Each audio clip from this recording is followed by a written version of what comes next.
রোজা রেখে টুথপেস্ট দিয়ে ব্রাশ করা যাবে কিনা বলেন, যাবে কি যাবে না? যাবে, কে কে হাত তুলুন তো দেখি। হ্যাঁ, মাত্র একজন, দুইজন, তিনজন, চারজন, পাঁচজন, ছজন, দল ভারী হচ্ছে আস্তে আস্তে। হ্যাঁ, টুথপেস্ট দিয়ে ব্রাশ করা যাবে কি যাবে না? যাবে মাত্র পাঁচজন, আর যাবে না কয়জন দেখি?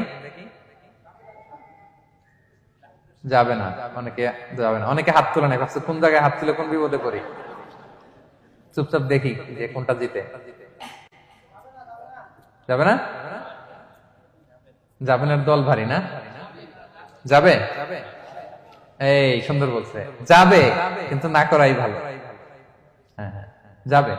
টুথপেস্ট দিয়ে ব্রাশ করলে রোজা ভাঙে না, তবে যদি খুব স্ট্রং টুথপেস্ট হয় এগুলো ব্যবহার না করা ভালো। দিনের বেলায় মেসওয়াক করা ভালো। হ্যাঁ, মেসওয়াক করলে ওইটা সবচেয়ে সেফ। তবে যদি আপনি টুথপেস্ট দিয়ে ব্রাশ করেন আপনার রোজা ভাঙবে না ইনশাআল্লাহ। কেউ কেউ মাকরু বলেছেন, কিন্তু আপনার রোজা ভাঙবে না।